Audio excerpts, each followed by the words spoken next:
Welcome to Train Signal. You're watching a video on the fundamentals of IP version 6. In this video, we're going to start off by talking about some of the disadvantages we have of using the current version of IP, which is IP version 4. Then we'll take a look at some of the solutions that IP version 6 provides.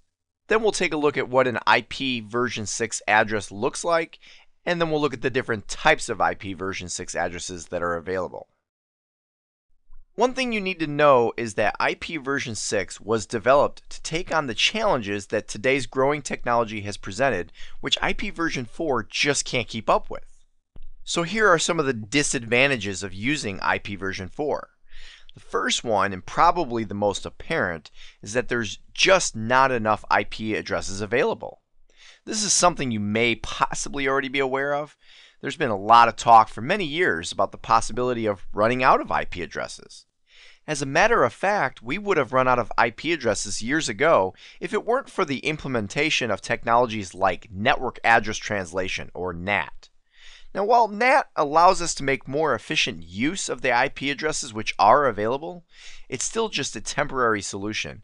We will one day run out of IP addresses and we'll have to come up with some other solution which will allow for a larger quantity to be available. Another problem that we have is that today's internet routing tables are extremely cluttered. Now, this is because originally on the internet, we had to use what was called a flat routing infrastructure. What this meant was that every single address prefix had to have its own route entered into the routing tables of the internet backbone routers. Now, as you can probably imagine, with the growth that the internet has recently experienced, we now have tens of thousands of routes in those internet backbone routers. Another problem is that IP version 4 is very difficult to configure.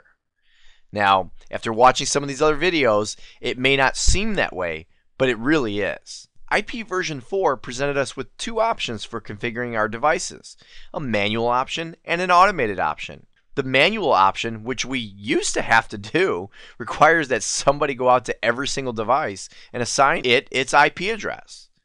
This was quite time consuming and allows for a lot of room for error. So we moved on to an automated solution through the implementation of something called the Dynamic Host Configuration Protocol, or DHCP. Now, this simplified the process to some extent, but the reality is that we still have to maintain a DHCP infrastructure, which presents its own challenges in today's highly routed networks. Another problem with IP version 4 is that security through the use of Internet Protocol Security, or what's more commonly known as IPsec, is optional. We function in a world today where security is not really an option. So as you can see, there are many disadvantages or challenges which IP version 4 just can't handle. So let's take a look at some of the solutions that IP version 6 has given us to help deal with these disadvantages which IP version 4 has presented. First of all, as far as running out of IP addresses, it's not going to happen with IP version 6.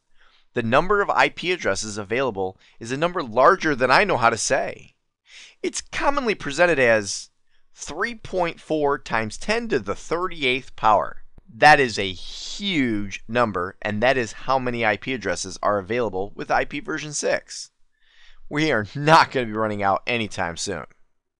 And as far as our internet routing tables, well, they've been dramatically simplified and made to be much more efficient by changing that flat routing infrastructure that we had before into a hierarchical routing infrastructure.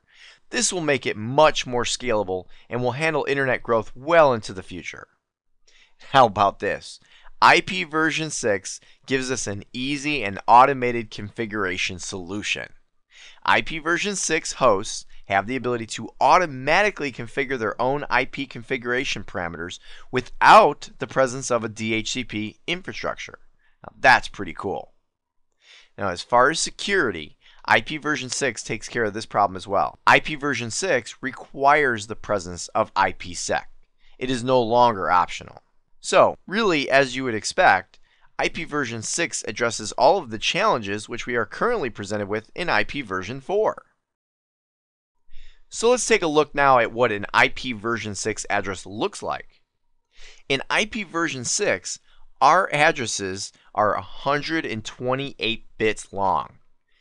Yes, That means there are 128 ones and zeros in this address. That is way too much for anyone to have to look at.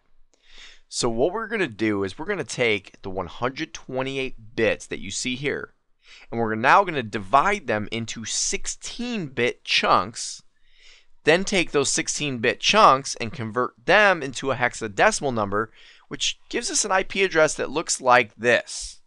So here you see we end up with 8 hexadecimal numbers separated by colons. Now we can further simplify this by suppressing the leading zeros. This is something we are already used to doing in the traditional decimal numbering system. If I were to write down the number 0049 and ask you what that number was, you wouldn't say 0049, you would simply lop off those first 2 zeros and say 49. This concept holds true with hexadecimal numbers as well. See here we have 05EE, 00FF, and 0238. Well, we can get rid of these leading zeros and end up with this guy right here.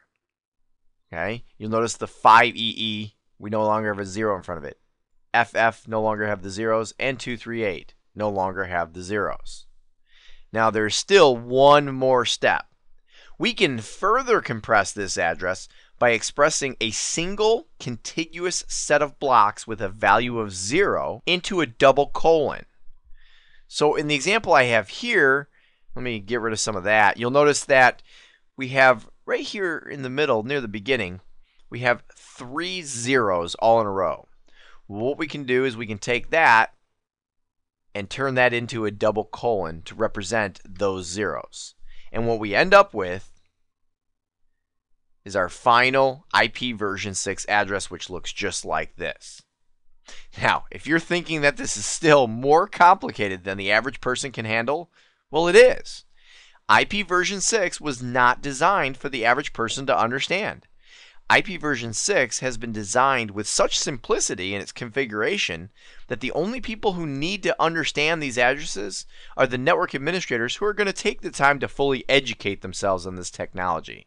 So now that we've seen what an IP address looks like, let's talk about the different types of addresses that are available in IPv6. In IPv6, there are 3 different types of addresses. 2 of them are very similar to what we had in IPv4, and 1 is brand new to IPv6. Now, I spoke about these in a previous video, but let's take a look at how they apply here in IPv6. Now, the first one is just like one we had in IPv4.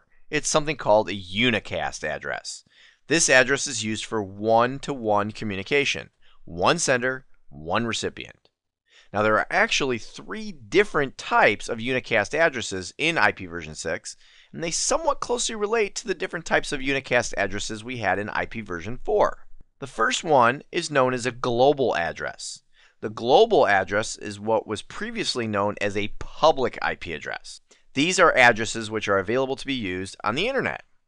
These addresses will be recognized by the internet routers. The second type of unicast address is what's known as a link local address. A link local address is just like the old automatic private IP addressing or a PIPA address, where you have a host which self-configures itself with an IP address. Now, unlike the old PIPA addresses, which were very restrictive and could only be used in a very small private network, link local addresses are much more dynamic and can be used in much larger networks. Now you can recognize a link local address by looking at the first block in the IP address. It will always start with FE80. And this is how you would know that you were looking at a link local address, is by looking at that first block.